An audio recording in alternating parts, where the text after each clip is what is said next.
uma hora você tá vendo alguém sendo atacado, você fala, pô, caramba, o pessoal que tava assistindo lá realmente foi atacado. Não, é no filme que eles estão vendo. Ele quis ir pelo Brasil pegando experiências de escolas diferentes. Muita gente fala da escola, podia ser assim, podia ser assado. Aí qual foi a ideia dele? Vamos ver o que o pessoal tá fazendo e registrar isso no documentário. E por consequência, as mulheres começaram a ingressar de novo no mercado de trabalho e não saíram mais. Então a mulher começou a se ter voz ativa de novo na sociedade inglesa a partir dessa greve. Eu acho isso muito encantador, né, num filme. Ele consiga ter essas duas coisas. Ele diverte, mantém o interesse da gente pelo lado aventuresco e também essa discussão do lado humano, né, e social. Isso é uma coisa que é maravilhosa. Além de cinematograficamente ser um desbunde, né. Você está escutando o MasmorraCast.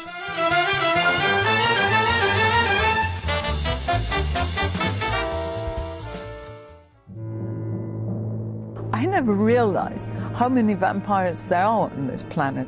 I thought they were just in Transylvania, but it's not true. And this book is basically a gentle jaunt through the myth of vampires all over this world. They are in Russia, and Japan, and Mexico, and Egypt, and Greece. I mean, they're just everywhere.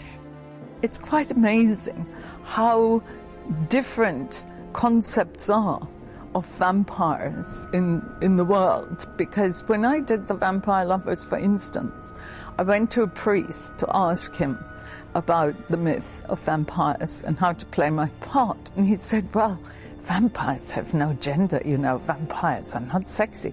They're not erotic. Vampires were created by the church to keep the peasants in line. And I thought, right. And he said the main aspect of the whole thing that you must keep in mind is that there is no sex whatsoever. And of course, this is quite the contrary. In real vampire myths, there is a lot of erotic sensuality. And I think it was brought about quite obviously by Christopher Lee. I think he was a very sexy vampire, being Dracula. And I think he's never been equaled by any other.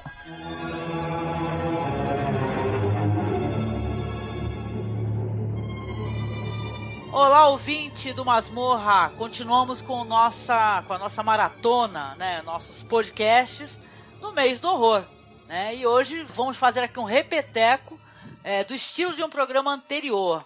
Hoje falaremos então novamente de dois atores, né? Uma atriz e um ator.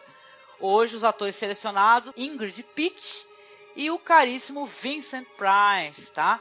A gente entende que essa abordagem ela pode ser muito longa, muito demorada. A gente vai ter que ter um certo poder de ser sucinto aqui, né, gente, né? No nosso podcast. Mas a gente se arriscou e a gente aceita o desafio. Muito bom, é isso. Nós aceitamos o desafio. E hoje estamos aqui, então, novamente com a nossa querida amiga Monique, que é lá do Mulheres no Horror. E também do seu blog pessoal, Ecolalia. Tudo bem, Monique? Tudo, e você, Angélica? Estamos indo, só o pó do osso aqui, Monique. Só o suco. Eu tô só a ligeia, sei lá, cara. Eu tô bem acabada hoje. Só o plasma. E também com o nosso amigo querido aqui, o Rodrigo, nosso amigo do Reminiscências do Lorde Velho. Tudo bem, Rodrigo? Tudo bom, Angélica? Estamos indo, não vou repetir a piada, não. Eu pensei em falar em uma outra diva qualquer morta, mas não. Vamos lá. Eu sugiro a gente atacar aqui, começar pelo que eu penso que seja mais simples ou não, né? Fica a questão.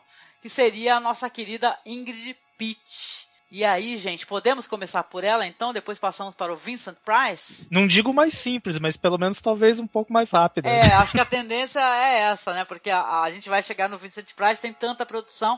A Ingrid Pitt também, né? E tem uma coisa curiosa, assim, que até começando aqui a minha abordagem, a Ingrid Pitt, já falecida, né? Faleceu em 2010, né? Ela tem na biografia dela uma coisa muito interessante, triste, né? Curiosa, né? Que essa questão da vida pessoal dela, né? Que a Ingrid Pitt é uma sobrevivente do Holocausto. Vocês acompanharam essa história da biografia dela e tal? Sobre essa questão do Holocausto. Ela na verdade, nasceu na Varsóvia, né? Ela é filha ali de um pai alemão na verdade, uma ascendência russa e uma mãe judia polonesa. Ela ficou 3 anos, né, num campo de concentração. Foi na infância, né? Então é meio não, né? Para um adulto deve ser uma coisa horrorosa. Imagina uma criança num campo de concentração. E ela fugiu, né? Ela conseguiu. Sim. Ela é a família. Ela acho que é a mãe, né? Isso, é. E detalhe, ela conseguiu reencontrar o pai dela, né? Porque ela conseguiu, né, ainda se reunir com o pai, mas o pai dela, até devido ao trauma, tudo, ele sobreviveu o quê? Mais 5 anos, né? Depois dessa questão aí do campo de concentração, né? E olhando a biografia da Ingrid Pitt, né? É claro, ela trouxe isso, viu? Na idade madura, toda essa questão, ela escreveu livros, ela é escritora. E ela tem até um curta, assim, vocês devem já ter ouvido falar, né? Um curta onde ela fala sobre todo esse relato, né? Do campo de concentração e tal que ela passou. Então é muito interessante, né? A Ingrid Pitt, sim, a pessoa além da atriz, né? A força, né, que ela teve, né? Pra passar por muita coisa, né? Eu vi uma pequena entrevista com ela agora à tarde, uma das poucas entrevistas que eu achei no YouTube, e quando o repórter entrevista lá dos anos 70, o repórter pergunta para ela sobre a fuga do campo de concentração, e pergunta assim, dizendo, eu sei que você não gosta muito de falar sobre isso, mas vocês tiveram que atravessar um rio, ela, sim, mas eu realmente tô querendo esquecer isso, tá? E corta o repórter. Eu vi uma entrevista dela, inclusive caracterizada e tal, que ela olha pra câmera, né? Acho que é essa aí mesmo. Mas depois, isso daí é uma fase da vida, olha só como as pessoas mudam, porque depois ela não apenas retornou esse assunto mais pra frente, como ela tratava disso normalmente, né, e tal, né? Teve essa questão do curta e tudo, os livros que ela escreveu. Ela tem uma vida e uma carreira, eu acho, bem curiosa. Ela escreveu livros sobre a história do horror britânico também, né? Sobre cinema e tal. Isso, exatamente. Sobre a questão do vampiro também. Ela escreveu um livro sobre. Sim, sim. E ela é conhecida, obviamente, né? Já que a gente fala também aqui de cinema, pelo seu filme incrível, impressionante, né? Baseado na novela do Sheridan Le Fanu, né? Que é o Carmilla, né? Que é o Vampire Lovers, né? The Vampire Lovers, de 1970, que é um filme muito, muito, muito interessante. Segundo muitos pesquisadores, o Bram Stoker se inspirou muito em Carmilla para escrever Drácula. O de Drácula, que supostamente é um prólogo do Drácula, né? Do Bram Stoker, tem um enredo muito parecido com o enredo de Carmilla e com uma vampira nobre, enterrada, de uma família antiga, muito, muito semelhante, tá nesse conto também. Mas o primeiro literatura de vampiro, acho que, se não me engano, o vampiro do Polidori vem antes, né? Tinha lido por aí que realmente é anterior à história do Bram Stoker, né? E tal, essa história aí. É anterior ao Drácula, isso com certeza. Com certeza, né? E eu tô dando uma olhada no IMDb dela, que ela tá acreditada como uma... Aliás, não acreditada, né? Por que o IMDb faz isso, né, cara? Inclusive no Doutor de Vago, né? E tal, né? Antes de começar a fazer esses filmes assim mais, né? Aqui no meu tá contando como extra no Doutor de Vago, né? Extra, mas uncredited, pelo menos né? na minha lista aqui, tá?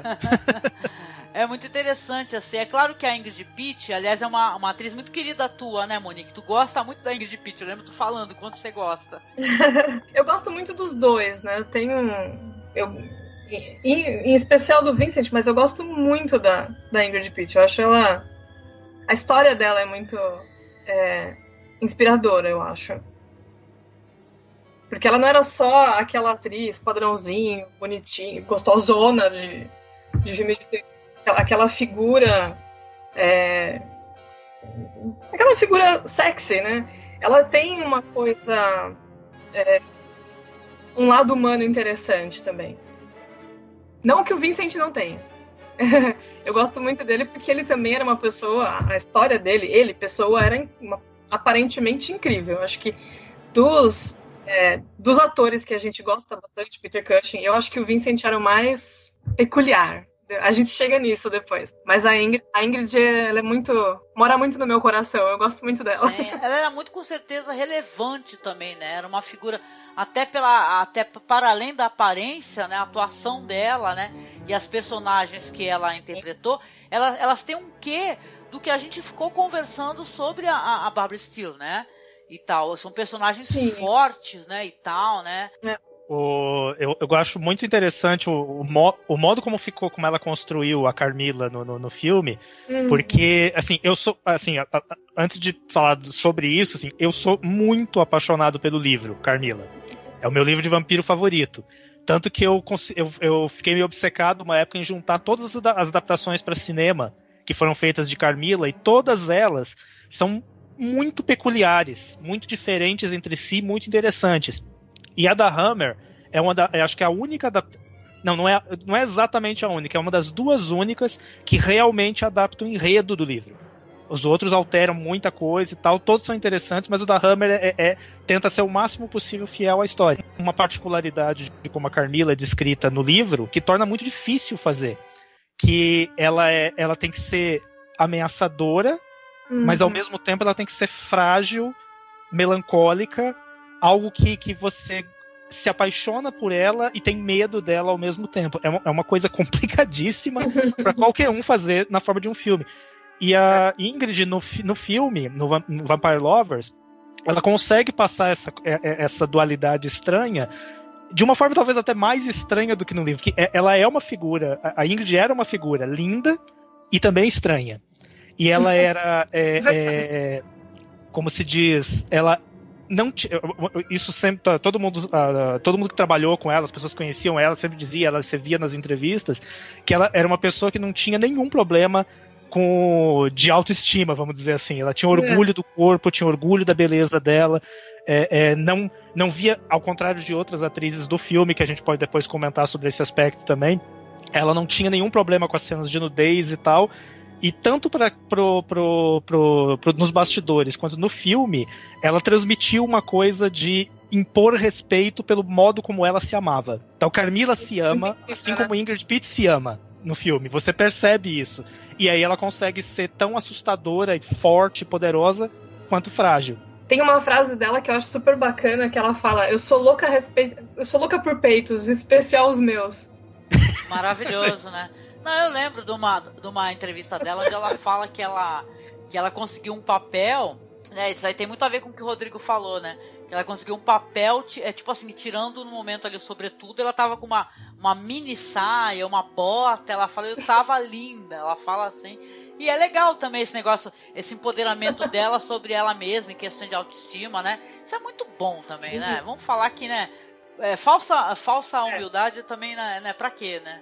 Você é uma mulher linda, maravilhosa e tal, né? Ela era uma mulher, né, meu? Por que ela vai, sei lá, ela era linda, ela era relevante, ela era inteligente, ela tinha uma questão a respeito da vivência dela no campo de concentração.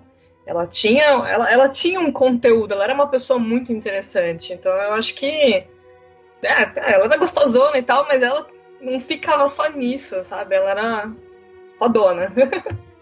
A atriz que trabalhava aqui a atriz que contracenava com ela diretamente no Carmilla, né, a vítima dela, a Madeline Smith, nas entrevistas dela, em documentários e coisa, ela fala maravilhas da Ingrid Pitt. Ela descreve ela com todos os adjetivos possíveis e tal. E entre os adjetivos ela usa maravilhosa e aterradora. Imagina uma pessoa assim. Não, e que legal, que interessante alguém fazer uma descrição dessa, né, de alguém, né? Maravilhosa e aterradora, olha só, cara. Ela tinha uma coisa muito divertida que ela fazia nas entrevistas. Ela fingia que ela ia morder a pessoa. Ela fazia isso. Muito divertido. Eu tava vendo um dia que ela vai num programa de culinária. Aí ela abraça a moça fica assim, não, eu tô com medo. Ela, você devia, eu tô com o seu pescoço bem perto da minha boca. Ela se divertia, né? Ela realmente se divertia fazendo. E é claro, né? Ela era muito conhecida justamente por esse filme, né? Mas o engraçado é que o primeiro filme que eu assisti com a Ingrid Pitt foi o da Condessa Drácula, né? Que ela interpreta a Elizabeth Bathory, né? Mas a versão com a Ingrid Pitt eu considero também uma das mais sensacionais, né? Então, porque é a trecheira maravilhosa que é esse filme, né? A versão da Jimmy é a versão humana, né? Da Elizabeth Bathory. A versão da Ingrid Pitt é a versão que a gente gosta de ver, né? Sanguinária. Sim, exatamente. E aquele negócio da esponja, gente, desculpe, é um filme maravilhoso, já assisti, reassisti muitas vezes. Mas quando ela pega, tu vê ela com aquela esponja gigante na mão, aquilo ali me tirou de um jeito assim que eu dava risada que eu me acabava.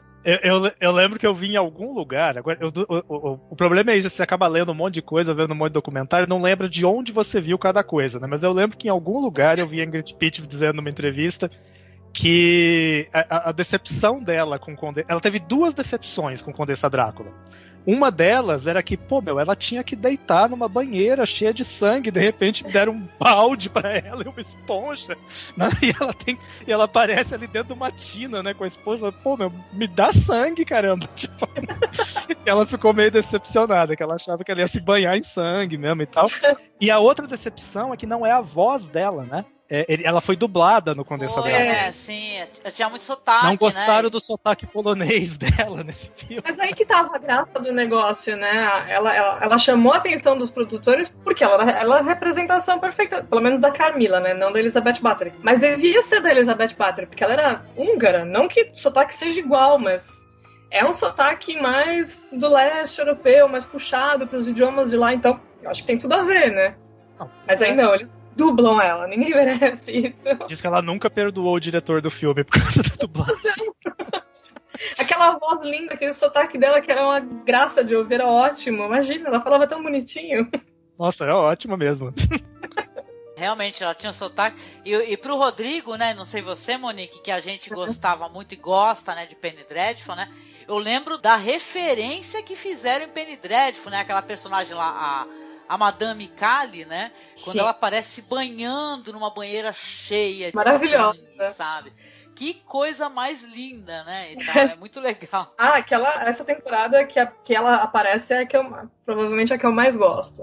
Eu acho ótima. Adoro aquela personagem. A gente não pode esquecer de mencionar também que a Ingrid Pitt, falando em coisa de fãs, né? A Ingrid Pitt trabalhou em Doctor Who, né? Que sim, tanto eu quanto a Monique somos muito fãs de carteirinha de Doctor Who. A gente é fangirl e fanboy. Hoje eu vou implicar com o fangirl. E aproveitando essa deixa, né, ela trabalhou no Doctor Who e ela trabalhou com o ator que foi o terceiro Doctor Who, né? Ele que agora eu preciso verificar aqui, que eu não lembro o nome dele agora. O nome eu também que não era lembro. o... Eu sei que foi na 9ª temporada. Ela fez um episódio na 9ª e na 21ª. Foram 2. Sim, né? Desse primeiro episódio que ela fez foi o John Pertwee, acho que é a pronúncia eu sempre não vou saber exatamente, mas que fez o terceiro Doctor e ela ela trabalha com ele também numa Casa que Pingava Sangue, né? Sim. Que ele faz o vampiro lá, o ator que põe uma capa de vampiro e vira vampiro, né? E ela tem aquela lendária cena, com os dentes de vampiro, ela sai voando, batendo as asinhas com a capa. Divertidíssimo, ela se divertiu demais. Esse filme é maravilhoso também. Essa daí é outra antologia também, né? A Casa que Pingava Sangue, né? Sim. The House That Dripped Blood, né? Puta, eu gosto pra caramba desse daí também. Genial. Tem um dos melhores trailers também. Esse é um dos 8 ou 9 filmes de antologia que a Amicus fez, né? Exatamente. Eu sempre falo que os filmes da Amicus, se você separasse os episódios de cada antologia, você teria um seriado de terror, né? Verdade, tem razão. Sim, não, e a Ingrid Pitt, ela também trabalhou muito pra TV, né, cara? Ela é muito creditada em programas televisivos, né? Sim. Até anteriores à próxima participação dela, colaboração dela, que eu acho, nossa senhora, eu gosto de todos, assim, mas assim, eu enquanto uma cinéfila hard, assim, pra mim o Homem de Palha é um dos filmes aqui, se eu for colocar ao lado de todos aqui, é um dos que eu mais gosto, né? Que eu acho mais tenso, que eu acho mais cabuloso, né? E a Ingrid Pitt aí no Homem de Palha, que tem o Christopher Lee, ela canta muito também no filme, ela canta com o Christopher Lee, ela canta em outros segmentos, né? Uma curiosidade aqui para quem está escutando esse podcast, a gente gravou sobre o Homem de Palha e a gente fez isso dentro de um projeto onde a gente toca todas as músicas, todo o soundtrack que o filme tem. Então é um podcast muito legal, onde a gente é muito como eu posso dizer? A gente fala muito sobre religiões, influências de religiões pagãs com religiões católicas, né, ou de vertente cristã. Então é muito legal, escutem aí, vocês também, viu? Escutem que é muito foda esse podcast aí, que juntei uma turma da porra aí. E a trilha sonora do Homem de Palha é uma das coisas mais lindas do mundo, né? Vamos ouvir, né? Nossa senhora, é genial, cara. E o que vocês acham do Homem de Palha, cara? Vocês gostam também das colaborações dela, inclusive que ela faz uma bibliotecária, né, e tal, no filme. Nas palavras dela mesma, né, da Ingrid Pitt, ela faz o papel de uma bibliotecária ninfomaníaca. Ela diz isso no documentário sobre o Homem de Palha. Adoro, muito bom. Eu assisti o documentário do Homem de Palha, muito bom, cara, a entrevista dela, né? Inclusive a Ingrid Pitt realmente é uma figura, porque eu lembro que o pessoal falou que naquela cena final do Homem de Palha, né, que ela tava todo mundo com frio naquela porra, né, meu? Porque tava um frio do caraco, né? E é só dar ela reclamando do negócio do frio, né? O pessoal tudo aturando o frio e caramba, né? A loirinha lá e tal. E ela tchunga, essa porra, que frio do caraco, né? Que ela muito puta. Mas tinha um outro detalhe desse documentário, não sei se você lembra, dessa parte do frio mesmo também, que alguém da produção, que eu não lembro agora, eu acho que foi o roteirista do filme, fala que dessa cena que tava todo mundo, nessa hora, tava todo mundo morrendo de frio, filmando aquela cena em cima do rochedo, lá na beira do mar. Não tinha, a produção era barata, né, não tinha grana. Então ele não tinha roupa de frio, essas coisas, suficiente para todos os extras, né? Tinha muito extra, né? Então só os atores principais é que recebiam alguma roupa de frio, né? Então que ofereceram um dos agasalhos para Britt Ekland, né? Que era uma das atrizes principais. Ela puxou o agasalho, colocou logo assim, brava, né? Passando frio e coisa. Depois ofereceram pra Diane Slanton, né? E ela, muito obrigada, pegou o casaco, muito obrigado. Aí ofereceram pra Ingrid Pitt, ela falou: não, se os extras vão ficar passando frio, eu passo também. Ah, viu como ela é linda? Ficou solidária, né, a questões, né, de casaco, né? Mas eu lembro no documentário ela reclama dessa porra aí. Ela fala: caraca, filho da porra. Reclama, mas assim, não, mas é ok. Esse filme teve tanta treta, assim, na parte sabe, de bastidores, produção, questão de queimar bicho vivo ou não, entendeu? Tô pra ver, florzinha de mentira, cara. Meu, esse filme é totalmente cabuloso. Piroca do Christopher Lee. Não, maravilhoso, cara. Eu gosto muito desse filme. Eu gosto do Christopher Lee, claro, nos papéis dele nos filmes da Hammer e tal, mas esse filme do Robin Hardy, que por sinal faleceu, né, gente? Faz nem tanto tempo assim, o que me dá uma puta tristeza, porque o Robin Hardy, ele tava tentando fazer, né, um crowdfunding, né, e fazer uma espécie de continuação, né, de The Wicker Man, além de The Wicker 3, né, porque a gente até comentou, lembra, no podcast sobre... Sim, ele chegou a fazer ele queria fazer uma trilogia, né, ele queria fechar de algum modo, né. Queria fechar e não conseguiu. Aí você fica muito puto, né, pelo menos eu fico pensando que os filha da puta que gastam uma fortuna em filme bosta, né, e tipo assim, o Robin Hardy não conseguir, cara, dinheiro pra fechar, né, a trilogia dele, né? Fazer o quê, né? Pelo menos eu fico muito feliz de que o Christopher Lee, antes de morrer, chegou a ver o Homem de Palha ser lançado com um corte o mais semelhante possível com como deveria ter sido, né? Sim. Porque ia ser muito triste se o Lee tivesse morrido e não tivesse chegado a ver o filme ficar pelo menos numa forma mais completa, né? E detalhe, né? Os caras ficavam cortando cena dele, né, por cima, né? A sacanagem tem limite, né? E tal. O pessoal cortou uma das cenas mais bonitas do filme, que é ele falando sobre a questão de liberdade sexual dos bichos e tal, e convivência, né? Com questão de pecados e torturas interiores. Assim, é um filme lindíssimo. Assim, é um filme que, pra quem tem curiosidade, nunca assistiu, vale a pena, assim, assistir. Inclusive sem nenhum spoiler, sabe? Assista sem conhecer nada sobre. Esse tem que evitar spoiler mesmo. Não, pra mim o Homem de Palha é um dos melhores filmes Eu concordo com o Christopher Lee, é um dos melhores filmes que já foi produzido na Inglaterra, de terror, e ele tá fora da escala do que a Hammer fazia. A Hammer fazia um tipo de coisa, um estilo. E o Homem de Palha tá em outra escala, ele tá em outro tipo de patamar. É até meio covardia comparar o Homem de Palha com o Hammer, mesmo com a Amicus e tal, porque é objetivos muito diferentes, né? Tem razão, é verdade. E adoro. Tipo, é maravilhoso aquilo. É tudo bom, gente. É que a gente não pode falar demais, senão a gente acaba contando o final e vai ter gente que não viu ainda. É sacanagem. A gente se empolga. Eu já até falei, já até tem um spoiler aqui da... Apesar que esse filme, vamos combinar que ele... O spoiler foi de leve. A capa dele meio que dá spoiler, né? Do final, né? O nome dele já dá um spoiler também, né? Porque quem sabe um Homem de Palha saca na hora, né? Pois é, não, com certeza. Ó, lembrei, o nome do curta aqui que a Ingrid Pitt realizou e tal, com outras pessoas, é Ingrid Pitt Beyond the Forest, né? Que é de 2011. Uhum. Esse curta aí, né? Que é tanto que é o crédito mais recente no MDB, né? Mas ela tem uma filha, né? E tal. E a filha dela, inclusive, é atriz. Eu lembro que eu tava dando uma olhada aqui, não assisti, mas tem um filme chamado Minotauro, de 2006, que inclusive a Ingrid Pitt participou, né? Com a filha dela, que a filha dela trabalha no filme também, né? Que tem uma cara de filme... sabe aqueles filmes, aquelas versões... É uma versão quase piorada daquele filme do Tarsem Singh lá, dos guerreiros troncudos lá e peladões lá. Eu esqueci o nome da...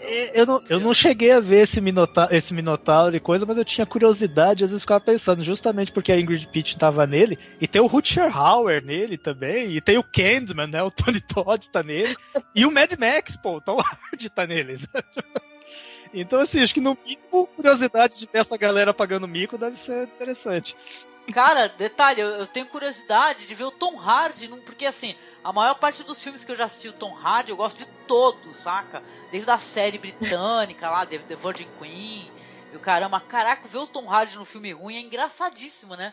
Eu falo, caralho, sério, gente, assistam esse trailer. O filme é de 2006, Minotauro. Você vê o trailer, você sente vergonha, assina o trailer. Não, mas o Tom Hardy já passou, assim, só saindo um pouquinho do assunto, né? Mas o Tom Hardy já passou outras vergonhas também, né? Ele é o vilão do pior filme de Jornada nas Estrelas, né? O Nemesis. Tá lá ele, careca, é o pior... A marca que ele deixou em Jornada nas Estrelas não foi feliz. Ele fez justamente o pior filme.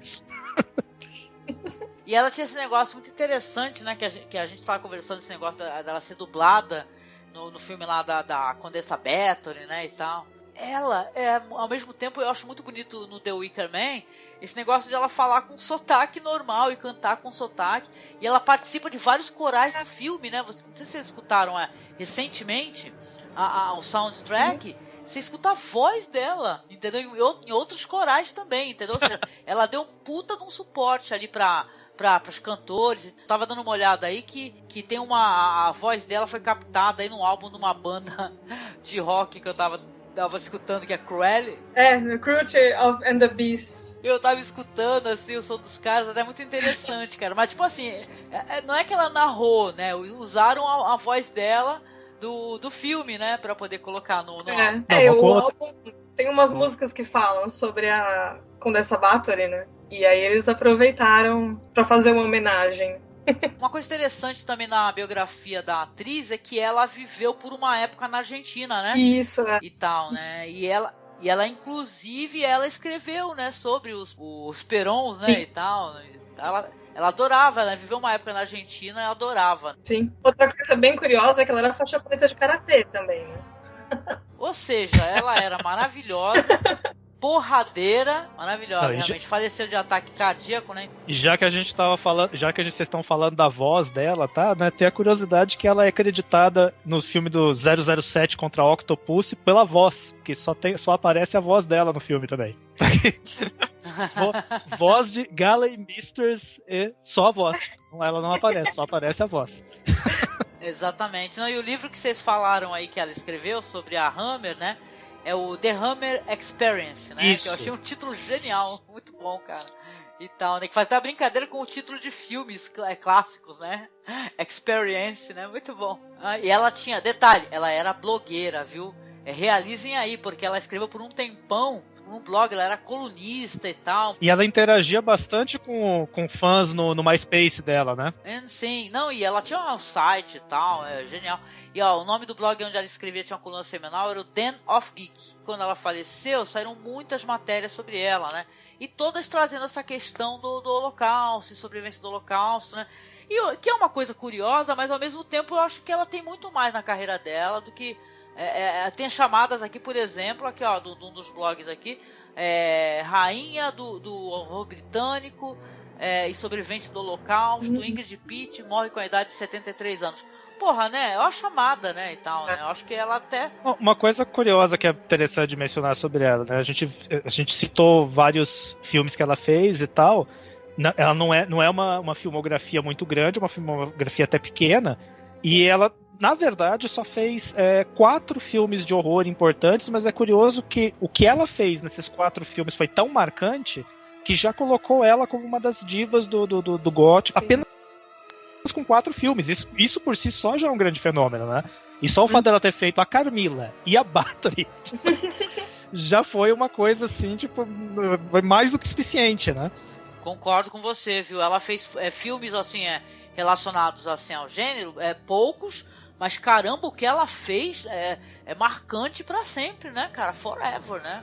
E é curioso que, assim, uma coisa curiosa da Hammer, que talvez o pessoal que não tem assistido tanto os filmes da Hammer, mas que ouve falar, e saber da existência, você sabe, nem todo mundo realmente assistiu, mas as pessoas às vezes imaginam que a Hammer, por ser britânica e por ser...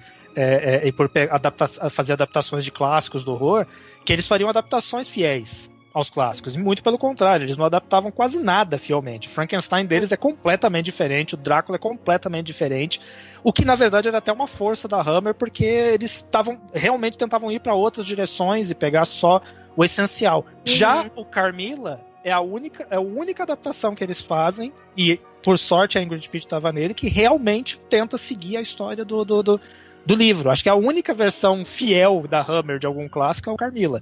E calhou de ser justamente a Ingrid Pitt tá nele e poder ter a chance de fazer a personagem o mais próximo do livro que foi tentado nas adaptações de modo geral. E o curioso também é que ela fala que ela adorava o Christopher Lee, né? Que ela tem a imagem do Christopher Lee como o vampiro sensual que ela tinha que meio que imitar. Ela tinha que ser a versão feminina do Christopher Lee na história.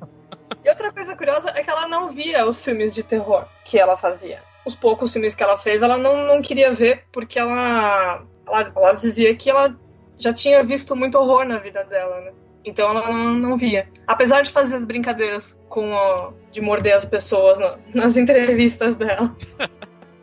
Eu tava pegando a minha colinha aqui. O livro dela sobre vampiros é o Beside Companion for Vampire Lovers. Sou louca pra ter esse livro na minha mão um dia. Tentar conseguir pelo menos PDF. Exato. Não, ia ser legal se alguém se publicasse no Brasil também, né? Né? É um sonho vão, essas editoras não se interessam. Já tô provocando já.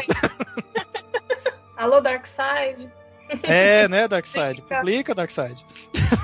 Tudo bem, Jason é legal, mas a gente quer um pouco dos clássicos também. Pronto, provoquei. Falei já. E quando ela foi gravar o primeiro filme, que foi o Vampire Lovers, né? O primeiro filme de vampiro dela, ela foi falar com um padre. E ela era de família judaica, né? Judia, e ela foi falar com um padre pra saber como que um vampiro era. Imagina, né? Então, aí ela disse que o padre falou assim, então, os vampiros, você sabe que eles não têm sexo, né? Que eles foram criados pra igreja pra controlar as pessoas, né? Então ela ficou meio assim, tipo, então o que eu faço? Aí foi que ela se inspirou no Christopher Lee, que ela viu a atuação dele e falou, opa, esse é o vampiro sensual que eu vou ser a contraparte feminina. Mas é curioso que apesar de ela ter tido esse objetivo, eu acho que ficou muito diferente do que o Christopher Lee fazia, e muito bom também, mas de um jeito bem diferente. Porque eu leio, tem momentos do Vampire Lovers que são muito, pra mim, são muito marcantes, assim, tipo, a cena em que um dos heróizinhos do filme, perto do final, vira o punhal e mostra a empunhadeira do punhal pra ela, que forma a cruz, né?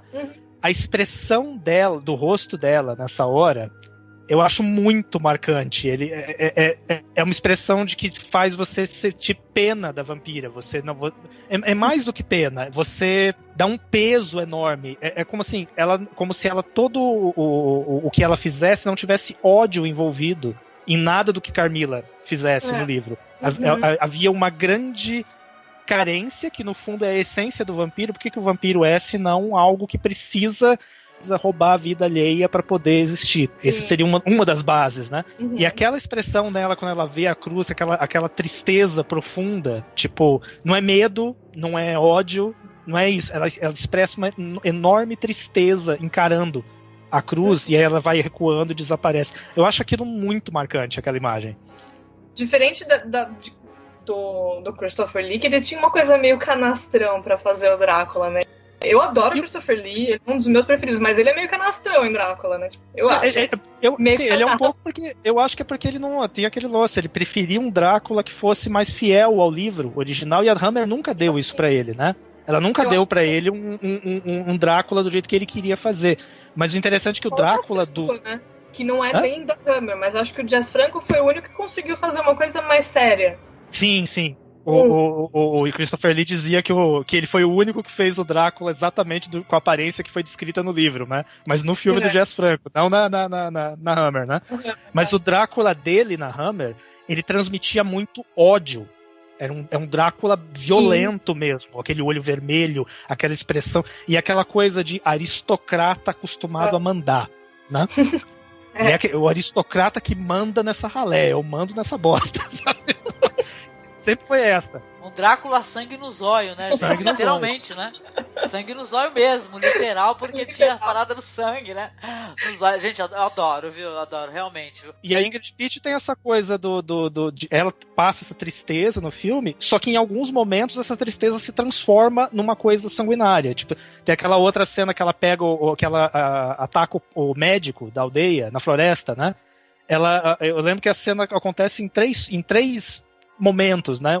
No momento ela tá se aproximando, vindo pela floresta, ele vê ela de longe e ela tá com um ar assim, quase de menininha se aproximando.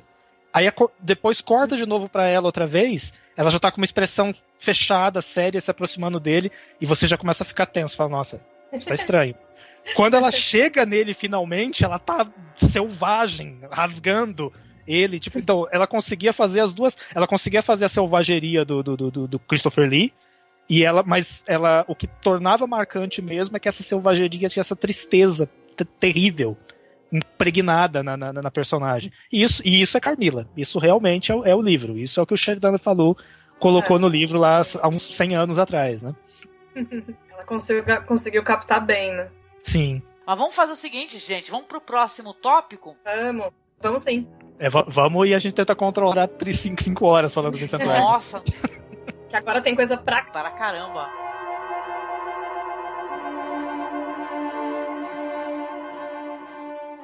You could say that in an evil way, couldn't you? How would you say it if you were an evil, mad scientist? I've got a rainbow working for me. Yes, you see. You can make anything work for you. What's the most terrifying line you've ever said? Most terrifying line I ever said in my life was boo. Yes, that was to my 7-year-old daughter. She jumped a foot. Yeah. Do you ever terrify people off the screen, in the cinema, in the flesh? Well, occasionally, I get a big kick out of going to some of the spooky movies I do and sitting in a row very quietly by myself, preferably behind 2 young girls. And then when it's over, I just tap them on the back and I say, "Did you like it?" And they go right into orbit. Right into orbit. Tony Perkins did that after Psycho, didn't he? Yes, I think he did it during Psycho, too. What about the film? There was one on the television yesterday. It wasn't Dangerous Mission. Dangerous Mission with Victor Mature, the president of the Cowards Club of America. Vic Mature, that great big bruiser. He really is. He won't do anything himself. I had a fight with him once, and we had about 5 doubles for every 10 feet of the way.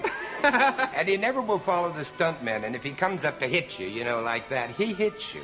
That's why we don't like working with Victor Mature in fight scenes.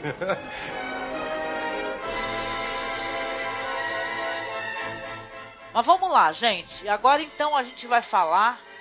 E olha, ouvinte, é uma peripécia nossa, porque a gente tem consciência de como é difícil e como ele tem conteúdo. A gente falar do Vincent Leonard Price Jr. é embaçado, né, cara? Porque esse daí era de tudo um pouco, um cara incrível, um cara fodão, com filmes incríveis, então a gente vai aqui loucamente tentar conversar um pouquinho sobre a biografia dele e comentar os filmes que a gente gosta, vai. Nem que seja de passagem, tá? Não, gente? São muitos. Muitos filmes. Vou falar pra vocês uma parada, cara. Ele também é um dos meus atores favoritos, né? E esse daí eu tenho consciência de que esse, por sinal, é famoso. Esse daí ele não sofreu com questões assim de ausência de holofote, né? É um cara que por sinal, eu fazia muita confusão na minha cabecinha, né? Porque eu achava que ele era um ator britânico, e ele não, ele é filho de britânicos e tal, mas ele é um ator americano, né? Não, ele nasceu no Missouri, né? Exatamente, né? E eu sempre coloquei o Vincent Price, não tem jeito, ao lado de Christopher Lee, Peter Lorre, né? Porque tu fala, ele tá lá, ele merece, ele gravou filme com os caras, né? Então dane-se, né? Não tem importância. Eu fazia isso, né, gente, né? Por sinal, o Vincent, claro, né? Falecido, né? Faleceu em outubro de 93, e ele tinha uma voz, a atuação, a voz é número 1, começando pela voz, né? Uma voz incrível, performance do caraco, e uma curiosidade, o Vincent Price, ele, apesar de ser muito conhecido nos filmes de gênero, né, e tal, primeiro que o Vincent Price, ele começou a carreira dele com filmes sérios, né, o Barão do Arizona, ele ficou famoso por causa do Laura, né, que ele participou, né, do Laura, né, fazia aquele personagem. 10 Mandamentos. Exatamente, os 10 Mandamentos, mas assim, de outra temática. O Torre de Londres de 39, eu não cheguei a ver, mas eu vi a segunda versão que o Roger Corman fez dele nos anos 60, né, que esse foi feito 2 versões, né. O de 39 eu não consegui ver ainda, eu vi só a versão que o Corman fez depois. E já achei fenomenal. Também é fenomenal. Que é baseado em Shakespeare também, é baseado no Ricardo III do Shakespeare, mas uma versão livre, né? Uhum. E eu quero ver essa versão de 39 também, em algum momento, tipo, isso já fica claro pra quem é por os ouvintes, assim, a gente não assistiu tudo do Vincent Price, não tem, ver tudo do Vincent Price, não tem como, que nem ver tudo do Christopher Lee. Não tem como, não, Vincent Price, Christopher Lee, Peter Cushing, é tipo um projeto de vida, né, se o cara falar que conseguiu assistir tudo, primeiro que tem coisas que tu nem consegue, gente, esse daí o mesmo de 39, The Tower of London, eu peguei uma versão que não estava remasterizada e tal, mas eu fui atrás, né, e tal, porque é foda, gente, são muitos filmes legais. Eu descobri até que eu já tinha assistido outros filmes com ele e tal, que filmes religiosos, né, e tal, tem a Canção de Bernadette, né, Os 10 Mandamentos que tu mencionou, porque não deixa de ser um filme religioso, não é verdade, Monique? Mas o personagem dele é maravilhoso. Aliás, os vilões de Vincent Price são maravilhosos, né? E fazer tudo bem, né? Vamos combinar. Olha, eu tinha um crush no Vincent Price, pra falar a verdade. Eu falava assim, nossa, o homem era o homem da minha vida, cara. Eu falava, nossa, o cara cozinha pra caraco, entendeu? O cara super, né, elegante, assim, com aquele olhar lascivo. Eu falava, nossa, eu quero casar. Ele era muito... E até mesmo já bem idoso, ele continuava bonitão, né? Que meu namorado me perdoe, mas... Mas o Vincent Price era muito bonitão. Foi um dos meus primeiros crushes, assim, cinematográficos, que eu olhei e falei, nossa, que bonito que ele é. Eu até me empolgo, desculpa. Não, eu vou ter que concordar também. O Vincent Price era muito lindo. Ele era lindo demais. É verdade, não, gente, não tem como se fugir disso, cara. Você pode falar o que você quiser, mas você falar que o Vincent Price é feio é de uma crueldade. Ele é o cara mais estiloso que eu já vi. No Túmulo de Ligeia, ele tem um dos visuais mais modernosos que eu já vi. Todas as fotos do Vincent Price com óculos. Gente, é a criatura mais linda do mundo com todos os óculos. Desde os óculos engraçados, lá do Theatre of Blood, por exemplo, dos óculos estilosos, né, do Tomb of Ligeia, os óculos grandes, né, de senhora, que ele usava em alguns eventos, assim. Gente, maravilhoso. Eu nunca vi um homem tão estiloso como Vincent Price. É bem curioso você mencionar, você ter falado da carreira dele, de ter feito filmes sérios, porque realmente, da trajetória desses astros de cinema de horror que a gente tem comentado, do Christopher Lee, do Peter Cushing, de todos, mesmo do Boris Karloff e tal, a carreira do Vincent é curiosa, porque, de fato, de início ninguém iria imaginar que ele ia ser conhecido principalmente pelos grandes filmes de horror que ele fez, porque ele era o galã Os primeiros filmes dele, ele é o grande galã. E ele tinha tudo pra ser mesmo, pela carreira inteira dele, o grande galã romântico do Sir Fox e tal. Mas eu suspeito que ele se divertia muito mais quando ele podia fazer os personagens demoníacos lá do Edgar Allan Poe. Que é aí que ele realmente se divertia. Não, e detalhe, Rodrigo, aliás, eu tenho uma impressão, né, que na maior parte dos filmes do Vincent Price, ele estava se divertindo para caracos. Ele passa uma impressão disso, ele fala, nossa, ele tem uma cara assim de cinismo, de engraçado. Eu acho que o único filme que ele não se divertiu, até porque tem uma história de bastidores, é naquele filme que ele faz um vilão cruel, aquele executor da igreja. Witchfinder General. O caçador de... Isso. Obrigada. Witchfinder General. Que eu adoro, gente. O Vincent Price tá maravilhoso no filme, mas nesse filme especificamente, ele está com aparência sisuda, e ele tá um vilão cruel, que diz que teve 1000 tretas com o diretor, né, desse filme, do Witchfinder General. Eles não se entendiam. Eu lembro que eu até falei com o meu amigo que contou, falar assim, pô, cara, eu acho que pro cara conseguir arrumar uma treta com o Vincent Price, quem não é legal é o cara, né? Porque ele tem a maior pinta de ser o zoeiro, o amigo legal, o amigo que vai fazer um rango pra ti quando chegar à noite bêbado, né? Ele parece essas pessoas, né? De combinar com o humor negro, né? O cinismozinho. Ele combinava com isso. Não, e nesse filme, Witchfinder General também faz sentido ele ter brigado com o diretor, que é sabido que o diretor desse filme não era um cara fácil mesmo de lidar. Inclusive ele morreu cedo, tipo, fez 3 filmes e faleceu jovem ainda, e era um cara complicado. E fora isso, o Vincent Price, ele não gostava muito desse estilo de terror que foi surgir nos anos 70, mais barra pesada. E aquela coisa mais glamurosa e meio irreal dos filmes do Poe e de outros, ou mesmo do Dr. Phibes e tal. Uhum. Ele preferia esse outro estilo, não era tão pra ele a pegada do filme de terror cruel mesmo, né, e tal. Mas ele fez maravilhosamente bem, porque ele é o inquisidor mais assustador que eu já vi. É esse inquisidor do Witchfinder General. Ele é o cara de você sair fugindo dele mesmo. E ele fez esse inquisidor medonho nesse filme, fez no Uivo da Bruxa também, né? Que ele também faz um personagem realmente mau ao extremo, né? Que você não consegue ter simpatia, né? Diferente de aquela na Casa de Usher, né? Por exemplo. Não, Casa de Usher, no Máscara da Morte Rubra também, que ele pode ser um príncipe satanista cruel e tudo mais, e mesmo assim você simpatiza com ele. De algum jeito, você simpatiza com ele. Era isso que eu queria dizer, né? Que ele tem uns vilões, que são os vilões que assim, são os caras tão carismáticos, né? Ele é dono de um carisma, né? A atuação maravilhosa, um carisma do caramba. Tu fica torcendo pelo vilão, cara. Isso é bizarro, entendeu? Eu, quando assisto a Máscara da Morte Rubra, eu fico lá me divertindo com as maldades horrorosas que ele fica botando. O Dr. Phibes, né? Não, sim, o Dr. Phibes. Nossa, o Dr. Phibes, então, não sei se conta, é lindo. Se ele quiser.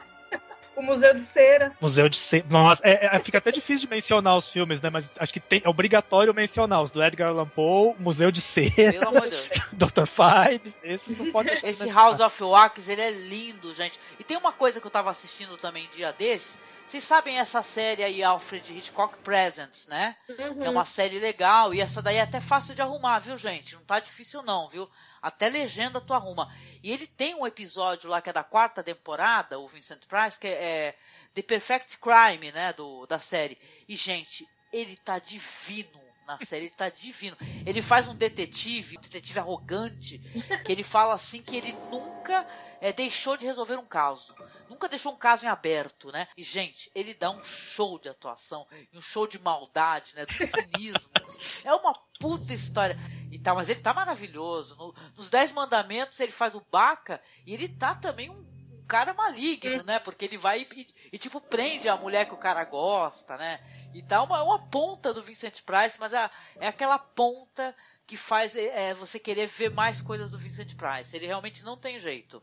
Ele é danado, o Vincent Price, pra poder te prender a atenção, viu?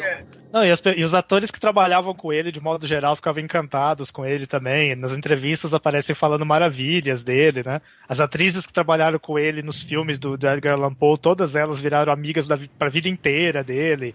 E elas sempre falam que ele podia ser a coisa mais maligna do mundo quando a câmera estava ligada. Quando desligasse a câmera, ele voltava a ser o velho Vincent de novo. Ali, devia ser uma pessoa linda. Ah, muito. E ele não se levava a sério demais, né? Viu, deixa eu perguntar pra vocês, vamos arrumar uma treta aqui. Ó, a melhor versão, ele é detentor, o Vincent Price, da melhor, eu acho que mais fiel versão daquela história lá, daquele filme lá do... I Am Legend, ou Eu Sou a Lenda? Do Richard Matheson, né?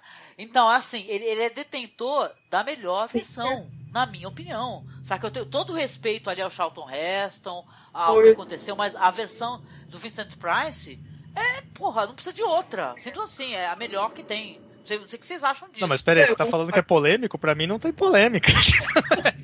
É do Vincent Price e acabou. Ah, obrigada. Gente, eu tô no lugar certo, ouvinte. Eu tô aqui que nem pinto no lixo aqui. Eu descobri pessoas que... Mas o Charlton Heston...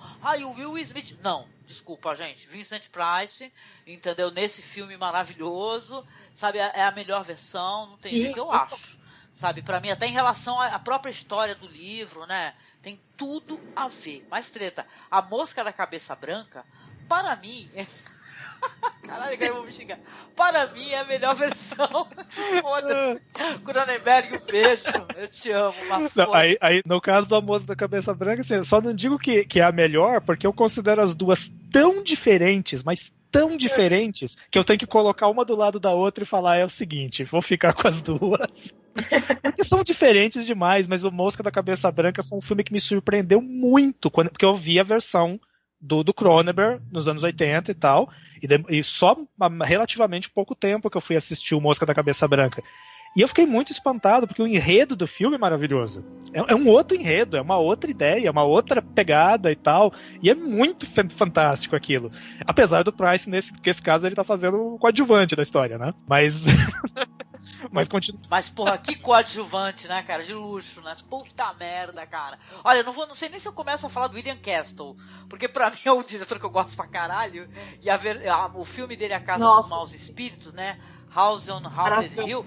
Gente, é totalmente foda, assim, para caraca, assim. É uma história que eu mais gosto. Aliás, a gente não consegue nem começar a elencar aqui, né, gente? O que a gente gosta mais. Eu acho que não tem um que eu gosto mais dele. Eu gosto de tudo. Assim, não tem um que eu fale, nossa, esse filme pra mim dele é o melhor.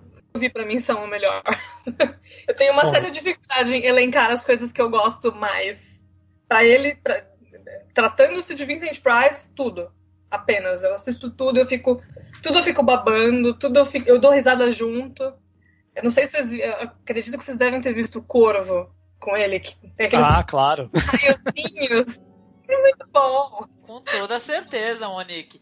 Não, e detalhe, eu adoro. E detalhe, é totalmente diferente. Não tem nada a ver, outra pegada. Mas porra, aquilo ali eu racho de rir com aquele negócio. E é um barato porque ele faz aqueles vilões malignos, diabólico, aquela coisa. Aí de repente ele faz um palhaço e ele faz humor de um jeito exagerado, escrachado, né, careteiro, tipo, ele não tá nem aí. Uma coisa interessante disso é que ele não se leva a sério demais, né? Meu, gente, vocês assistiram ele em Batman, no seriado do Batman dos anos 60? Que ele faz o cabeça de ovo? Porra, sim. É maravilhoso ver ele de cabeça de ovo. Essa imagem é icônica. Cabeça de ovo, Night Gallery, que ele fez também, que ele faz um episódio de Night Gallery, que ele faz um feiticeiro bem escrachado, tipo aquele do Corvo também, e tal. Quer dizer, ele vai da comédia escrachada pro vilão maligno, tipo do Inquisidor lá e tal, ele passa por toda essa escala, né? Sim, não, e tu tava falando das colaborações dele na TV, ele também tem a participação naquele que eu adoro, gente, que é o Teatro dos Contos de Fada. Sim. Que quem produzia era a Shelley Duvall e apresentava, por sinal, a Shelley Duvall. Ele faz o espelho, né, da bruxa lá da Branca de Neve, e ele faz um narrador também daquela história muito legal do Teatro do Conto de Fada, do menino que não sentia medo de nada. Ele faz a narração, né, no original, né? Então é muito legal, assim. Esse daí, ele, não é que ele não sei dizer, nem sei que ele não se levava a sério, mas é que esse se divertia trabalhando, né? Ele tinha uma parada de se divertir muito, né? Era divertido pra ele. Então as coisas vieram pra ele, até acho que até os filmes, diretores, papéis legais, porque ele tinha essa vibe legal, ele tinha uma vibe boa, né? Mesmo eu tenho, acho que alguns documentários até sobre os filmes do Paul. Roger Corman aparece descrevendo o Price de formas maravilhosas, assim, tipo. E é interessante porque o Roger Corman é um cara que às vezes as pessoas não subestimam ele também, né? Porque diretor de filmes baratos, diretor que fez muitos trashes também, além de fazer. Fez trashes e fez filmes maravilhosos. Fez dos dois tipos. E continua fazendo. Ele tá trabalhando, né? Isso, e ele. Só que o Corman, na verdade, você vê, principalmente você vê nas entrevistas dele, você tá diante de um cara erudito. Ele não é um. Você percebe que ele não tem nada de um cara. Isso é uma das coisas mais engraçadas que eu já vi, sabe, Rodrigo? Porque eu acho isso tão divertido. Tu vê o Roger Corman, vê os filmes do Corman, né?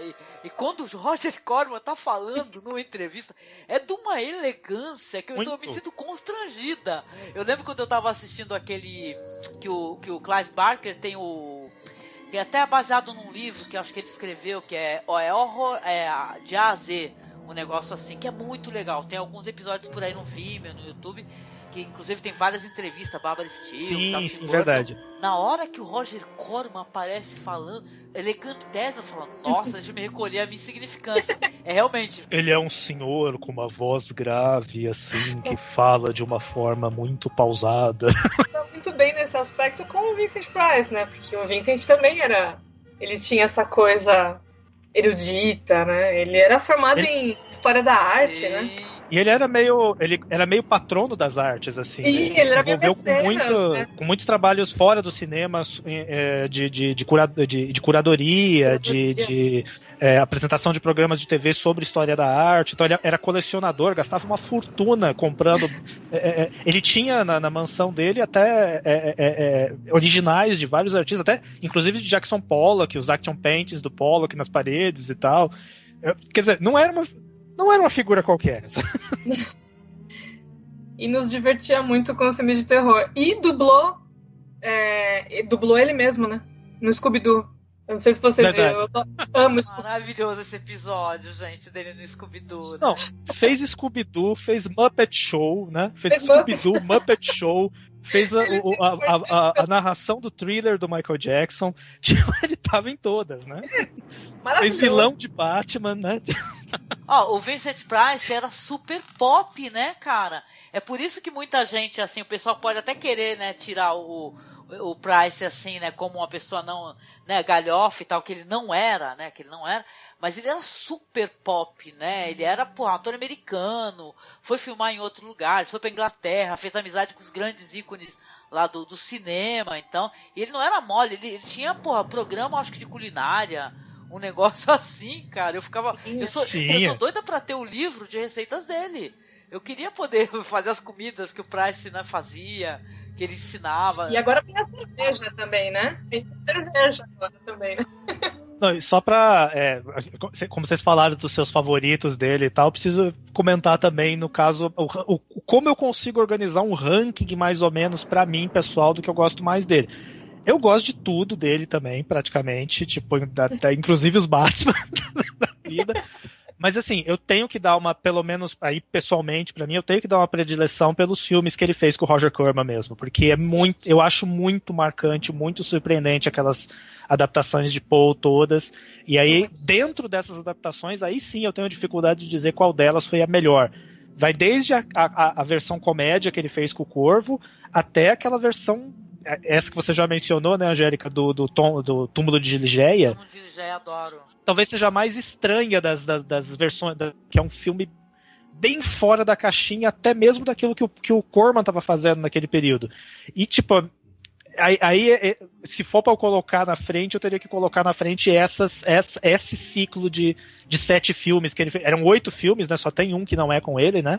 Uhum. Que é o Enterro Prematuro, que não é com ele. Mas esse ciclo de filmes para mim é o the best do Vincent Price. Sim. E aí a partir daí vai pro William Castle e as galhofas do William Castle, né? O William Castle sim era galhofeiro. O William Castle... Não, detalhe, o William Castle não era nem só galhofeiro. Ele era um tremendo no promoter, né, dos filmes dele. Isso é muito foda, né? Nossa, super! E também os filmes que o Vincent Price fez na Inglaterra, né, no fim da carreira, que também é uma outra coisa meio fora da escala, assim, também. Porque Dr. Phibes, Teatro da Morte, As 7 Máscaras da Morte, que ele faz aquele... Como é bonito esse filme! ator vingativo querendo usar Shakespeare para matar as suas filhas. Isso, que assassina as pessoas usando peças do Shakespeare como inspiração. Gente, esse filme é lindo, tu sabia? Esse filme... fenomenal. Vocês acreditam que esse filme, apesar de ele ter uma vibe humorística, ele me emociona enquanto cinéfila? Porque eu vejo uma coisa tão bonita, assim, uma construção tão curiosa, sabe? Como assim, é um filme metalinguístico, né? Falando sobre arte de atuação, né, e tal. Ele tem uma coisa que me toca muito meu coração. Eu tenho que assumir isso, que é muito foda, cara. Eu não sei se é verdade, mas eu vi em alguma fonte, não lembro qual, que o Price considerava esse o melhor papel que ele tinha feito. Agora, eu não sei, precisaria confirmar isso e tal, porque eu lembro vagamente de ter visto isso em algum lugar. Tudo bem, ele pode até considerar, eu tô junto assim, porque como a gente não consegue elencar, né, dane-se, né, muita coisa. A gente já assistiu coisa demais, gente, não sei o que... Ó, um dos filmes que eu acho dele mal foda, exemplo, o Roburo Conquistador do Mundo, que é um filme com o roteiro do Richard Matheson, né, baseado numa novela do Júlio Verne. Então tu já fica assim, o filme tem o Charles Bronson novo, que é um cara que tu já pensa que ele nasceu velho, já começa por aí. Não, e o Charles Bronson tá no Museu de Cera também. Exatamente. Você lembra disso? O Charles Bronson tá lá no Museu de Cera. Nossa, eu não lembro. Novinho. Tu tem que rever, Monique. Ele tá preciso rever garotão. Ele já era feio, viu? O Charles Bronson já era feio. Ai, não fala assim que eu acho ele muito bonito. Não fala assim do Charles Bronson, esse gato. Ai, meu Deus do céu. Gente, mas o Roburo é uma história foda, né? Maravilhosa, linda, né? O Roburo eu não assisti, mas eu vi um outro também inusitado do Vincent. Quer dizer, pelo menos pra mim foi inusitado, que é aquele Monstros da Cidade Submarina, que é também um filme meio Capitão Nemo. Não é Capitão Nemo, mas o Vincent Price faz um papel que é praticamente o Capitão Nemo, que é um do Jack Tornot de 65. Tem também Dr. Goldfoot e a Máquina de Biquínis, né? Que não cheguei a ver, mas o Vincent Price tá também. Ele tava em todas, né? Tipo, pra falar a verdade, né? E ele fez até Viagem ao Fundo do Mar, aquele seriado dos anos 60. Allen. Não, o Vincent Price tava aparecendo, sabe? Ele era onipresente, cara. E tal, em filmes de diversas temáticas. Tem um filme dele que é o... Como é que é? No Brasil é Vício que Mata. Que Confissões de um Comedor de Ópio, não é isso? Exatamente, obrigada. Exatamente, Confissões de um Comedor de Ópio. Que é um filme, assim, uma pegada super dramática, né? E isso em meio a vários papéis, assim, que geram... são papéis divertidos, né? E são papéis curiosos. E um filme super dramático, né? O outro também que eu acho foda dele é aquele O Diário de um Louco, também eu acho legal. E ele fez logo depois do que? Do Corvo. Que é baseado no conto clássico do Guy de Maupassant, o Orla, né? Vale mencionar também esse Diário de um Louco. Sim. É verdade. Mas é muita coisa boa, gente. O tal negócio, tu gravar um podcast assim, tu tem que ficar tentando selecionar o que falar. Se na verdade tu gosta de tudo. Ou de pelo menos tudo que tu conseguiu assistir, né? Isso é bizarro, cara. É bizarro, assim. Bonecas explosivas foi que vocês mencionaram agora aí, né? Esse é o nome em português? O nome em português é Bonecas Explosivas, né? E tal, que eu acho que é esse daí que as minas atiram. Até foi imitado naquela comédia lá, com aquele comediante que fica zoando o 007, que as minas acho que atiram, que tem um bagulho no seio, assim, né? Austin Powers? Austin Powers, acho que foi isso mesmo. Ficou atirando, o negócio que sai do sutiã, né, e tal, né? Tem todas essas sacadas aí, né? Mas esse daí, ele realmente trabalhou para caramba em coisas curiosas, né? De clássicos que o Vincent Price tenha feito, eu preciso mencionar que ele fez duas adaptações diferentes de A Casa das Sete Torres, do Nathaniel Hawthorne. Um como filme mesmo, A Casa das Sete Torres, que foi feito naquela época que ele fazia principalmente papel de galã. Então é um filme gótico, mas um filme gótico não de terror, né? Porque isso é um detalhe que nem todo mundo às vezes se liga. Gótico não necessariamente precisa ser terror. Sim. Pode rolar. Tem o Southern Gothic também, né? Isso, também. Então ele fez essa versão Casa das Sete Torres acho que nos anos 1940, que altera bastante o livro, mas e ele voltou a fazer A Casa das Sete Torres dentro daquele filme de antologia Nos Domínios do Terror, nos anos 60. Uhum. Vocês chegaram a ver esse, não? Não. Nos Domínios do Terror? Vou deixar como recomendação, então. Que Nos Domínios do Terror é legal. Maravilhoso. São 3 histórias. As 3 histórias o Vincent Price é o personagem principal. E as 3 histórias são baseadas em Nathaniel Hawthorne. Legal. Esse é... Interessante, né? Um dos últimos que eu vi dele, assim, que eu não tinha assistido, mas eu fico fazendo assim, eu vou procurando em alta qualidade, né? E quando eu consigo eu vou e assisto. Eu assisti aquele, o The Bat, né? Com ele, né? Que eu gosto bastante também. E é um filme que tem várias imagens promocionais, né? E tal, né? Vocês chegaram a assistir esse daí, o The Bats? Com Vincent Price, que é o Nas Garras do Morcego. Ah, sim. Esse eu assisti faz pouco tempo até. Eu assisti faz muito tempo. Preciso ver também. Eu tinha o DVD da London Filmes dele guardado e nunca tinha assistido. Fui assistir só agora. Saiu um Blu-ray desse filme aí, né? O The Bat, né? É assim que eu consigo assistir às vezes as coisas. Eu fico tentando evitar, pra tu não pegar coisa com baixíssima qualidade. Mas um dia pega e sai um Blu-ray, né? Eu falo, mas agora vai, né? Naquele que a gente já criticou, RMVB, né? Eu vi dessa maneira. Nossa, faz tempo, né? Faz bastante tempo aqui. Pelo menos é legal que de Blu-ray, né? Todos os filmes do Edgar Allan Poe que ele fez todos eles estão disponíveis em Blu-ray com qualidade de imagem, sim, perfeita. Então quem não assistiu ainda pode muito bem ir lá ou comprar os Blu-rays, que eu acho que boa parte deles já chegou a sair no Brasil, se não me engano. Na verdade, agora eu tô na dúvida se chegaram a sair em Blu-ray no Brasil ou se saíram só em DVD, que a Versátil publicou, não só em DVD, né? Tu consegue pegar da Criterion, né? Pra quem quer comprar mesmo e tal, eu acho que consegue descolar, porque da Criterion tem, né? Tem tudo isso, né? Aliás, a Criterion, imagina a gente, nós três perdidos lá na Criterion, né? Escolhendo alguma coisa, né? Gente, mas assim, uma pergunta pra vocês. Eu sei que é uma pergunta difícil pra caraca, mas os personagens icônicos, assim, do Vincent Price, icônicos, vai, o Dr. Phibes e tal, o personagem lá do Poço e Pêndulo. E aí, cara, se vocês tiverem que escolher um, assim, que vocês acham uma coisa mais, sei lá, fodástica e, né, o badass do caraco, vocês conseguem escolher, assim, um personagem que você fala, nossa, esse cara, esse vilão? Muito difícil.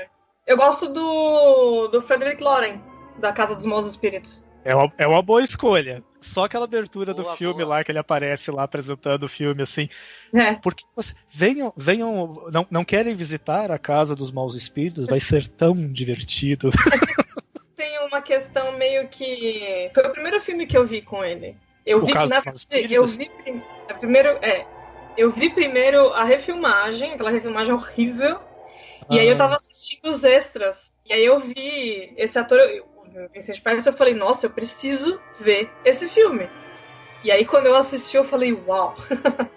É totalmente, você tem que entrar naquela vibe, é o que a gente falou sobre o Peter Cushing e a Barbara.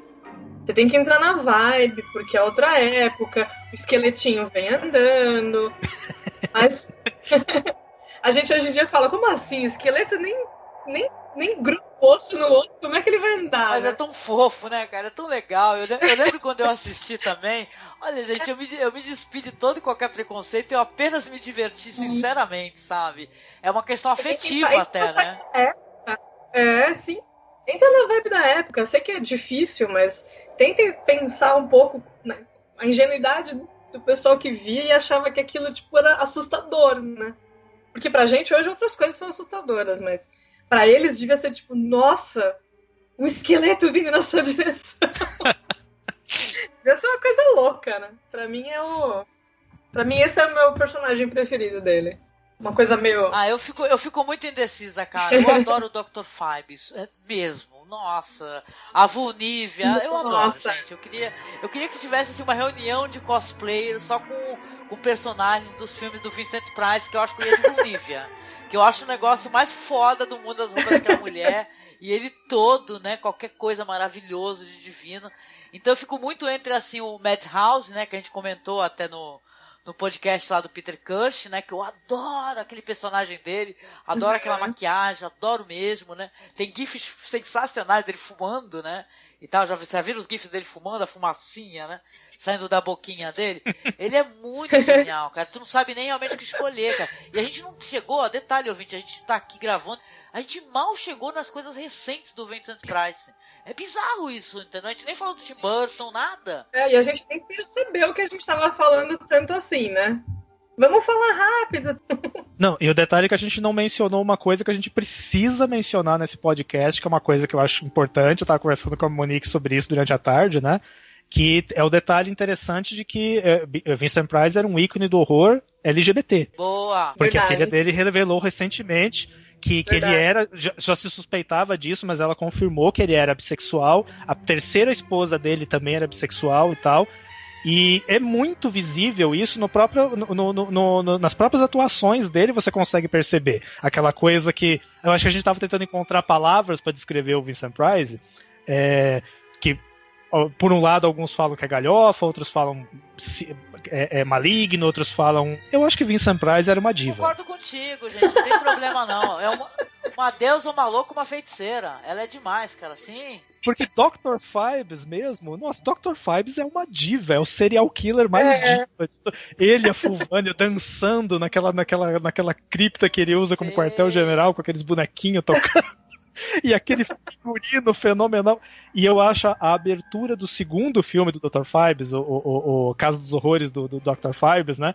Que ele levanta do túmulo com aquela música glamourosa tocando, aí ele começa a levantar e ele estende os braços, pega um espanadorzinho e começa a tirar o pó do órgão antes de tocar o órgão.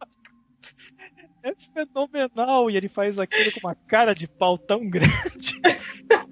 E a última cena desse Dr. Phibes também, que eu acho linda demais, assim, eu acho que o final perfeito pro Dr. Phibes, né, que ele termina desaparecendo, navegando aquele barquinho, indo em direção à vida eterna. Isso, não, esse final é bonito.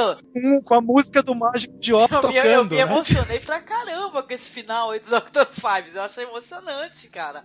Eu não sei se é a idade, cara, a gente começa a chorar com tudo, mas que é foda Vou falar uma coisa, e tem uma coisa curiosa assim, né, porque a gente quando fala do Christopher Lee, né, o cara foda, o cara tinha uma banda de metal do caraca, o Christopher Lee tinha aquele CD de Natal dele cantando em versões metal, né, de músicas natalinas. Caralho, eu quero muito esse CD, cara, me presentei, pelo amor de Deus. Mas o Vincent Price, ele também era do metal, cara, metal, sabe, com símbolo assim, metal. Pô, amicíssimo do Alice Cooper, tem várias fotos dele com Alice Cooper, e tem filme pra TV com Alice Cooper e tal. Tem um momento que um filme aí em 75 que ele faz a voz de uma aranha, sabe, porra, é maravilhoso, gente. As fotinhas de miguxo, Best Friend Forever dele com Alice Cooper, ó, chuchu beleza, cara, é muito foda. O Vincent Price é lindo, cara. E o Deep Purple fez uma homenagem pra ele também, né? Tem uma música chamada Vincent Price. Verdade. Sim. Não vamos nem falar do Tim Burton, né? Porque esse daí não apenas fez homenagem, como, né? Foi tipo assim, eu acho que um momento alto da carreira dele, né? Tipo assim, foi emocionante ele ter o próprio Vincent Price num filme dele, né? E tal, que ele faz o inventor, né? Foi o último filme mesmo, né? Longa-metragem foi o último mesmo, o Edmond da Mãos de Tesoura, né? Que ele fez. Ele não fez nenhum depois desse, né? Eu não sei se é verdade, mas dizem inclusive que ia ter mais cenas dele no filme, né? Mas ele acabou falecendo, né? Negócio assim, né? Ele já estava bem doente já nessa altura, na época do Edward. Tem outros créditos aqui, mas ele aparece apenas como voz, né? E tal, como narrador e tudo. Então a gente não sabe nem se foram coisas produzidas anteriormente e foram publicadas depois, né?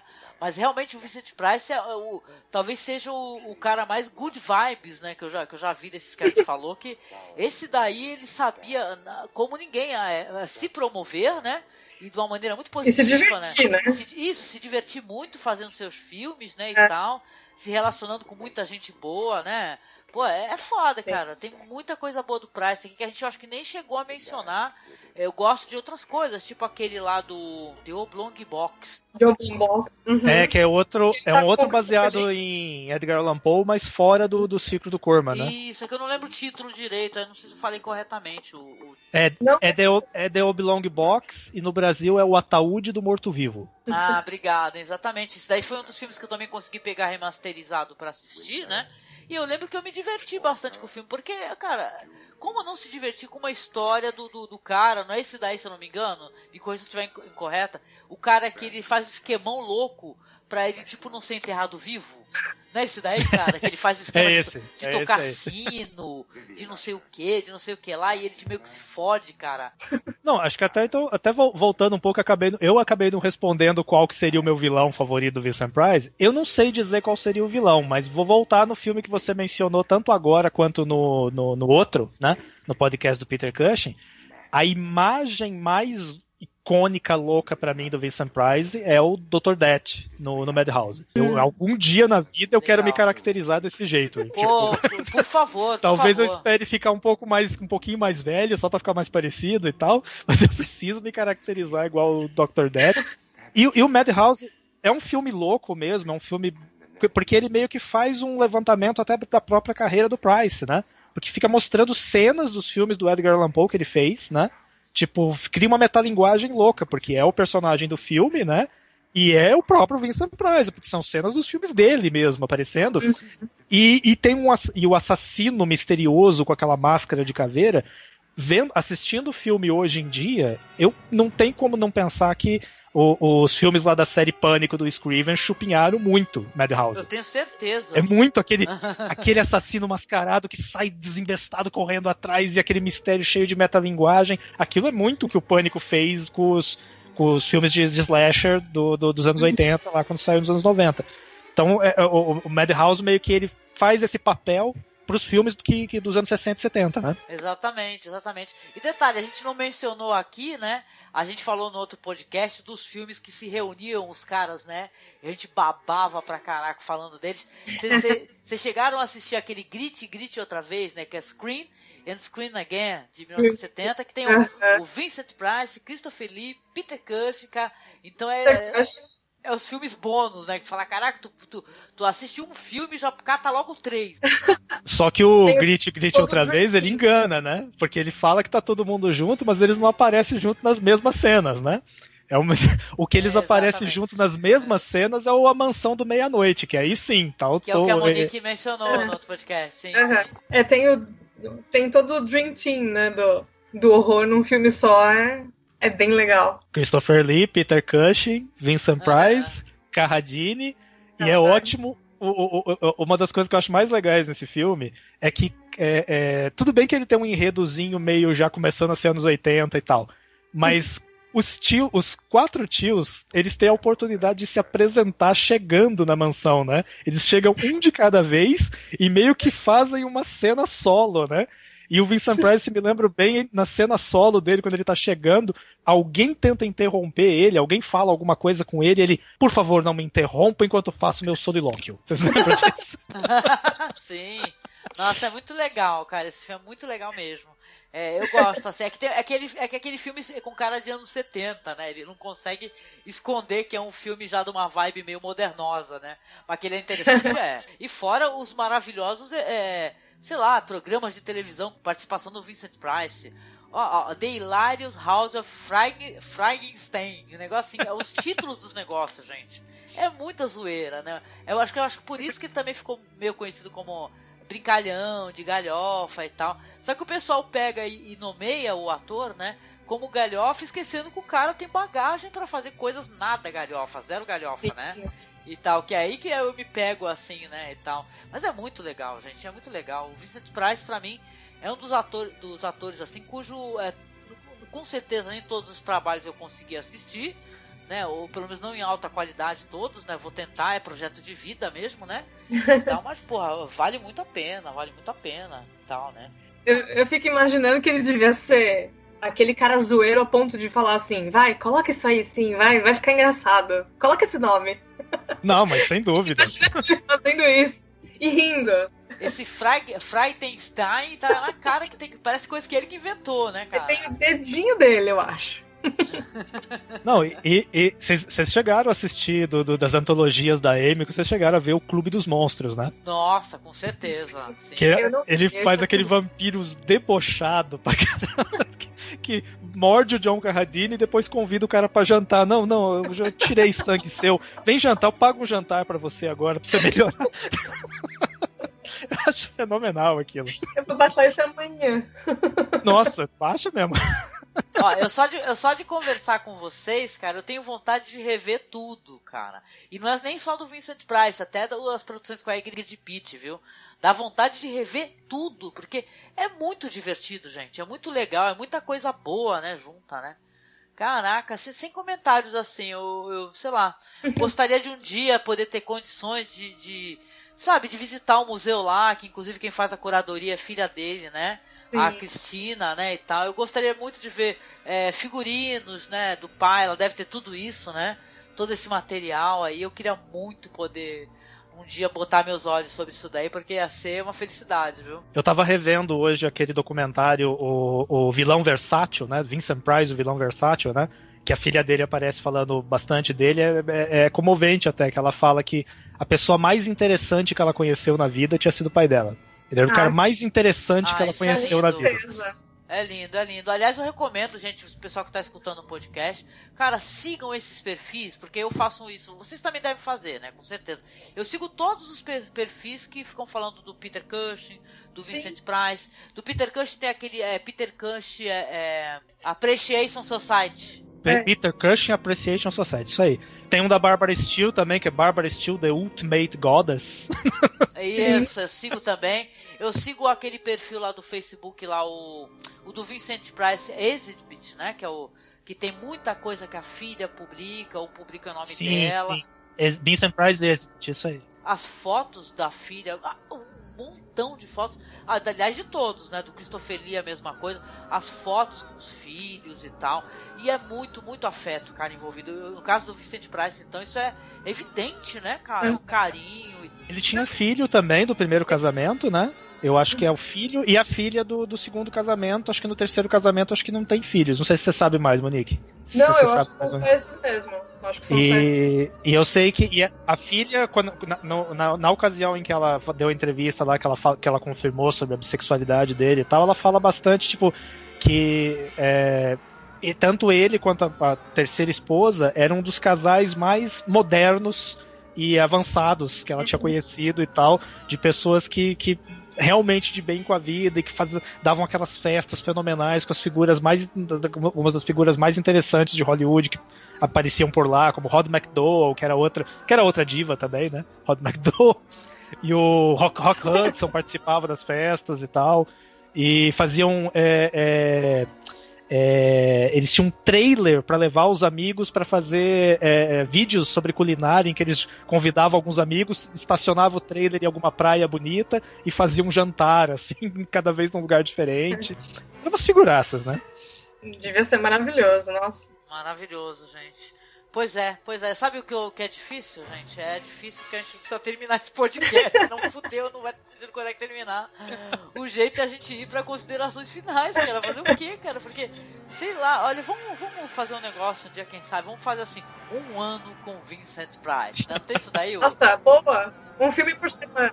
Isso, faz um ano inteiro, sabe? Pra poder falar uma vez por semana de um filme, porque, cara, vale a pena, porque parece quase que injusto a gente não conseguir dedicar mais tempo, né?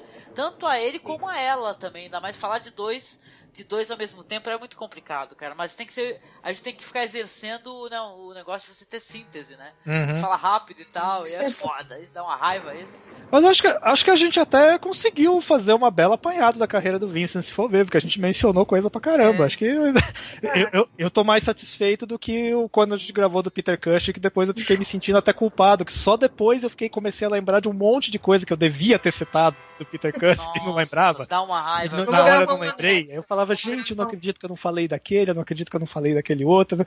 Do Vincent, eu acho que a gente... Do Vincent e da Ingrid, eu acho que a gente até que foi bem. Mas olha, foi um papo excepcional, gente. Eu fiquei muito feliz, assim. É claro que dá pra perceber, o ouvinte percebe, que é claro, bem ou mal, até pela questão de conteúdo e tal que a gente tem assistido, a gente fala um pouco menos tempo da Ingrid Pitt, como colocar ao lado ali do Vincent Price, né? E tal, até porque, que nem tu falou, Rodrigo, Monique, é claro, ela tem filmes legais, eles são muito impactantes, muito impressionantes, entendeu? Mas o Vincent Price tem quantidade, né? É só confirmando aqui, quantos créditos são no IMDb? Só para fazer a confirmação aqui. Ó, no IMDb, 202, entendeu? Seja como narração, voz, participação especial. Eu acho que para ganhar dele, só o Christopher Lee, né? Que consegue ganhar dele de número de participações, sim, né? Sim. Só uma coisinha, antes da gente ir pro encerramento, eu posso só falar uma piada idiota? Ué, pode? Claro que pode. Se eu não falar essa piada idiota, eu não vou dormir bem hoje. Assim, tanto eu quanto você, acho que ninguém viu o Vincent Price fazer a volta do Homem Invisível, né? Ninguém viu ele lá. Aquele efeito lá. Né? É verdade, cara, é verdade, realmente. Ninguém viu. Pois é, lá ninguém viu ele, não. Tipo... Muito bom, Rodrigo.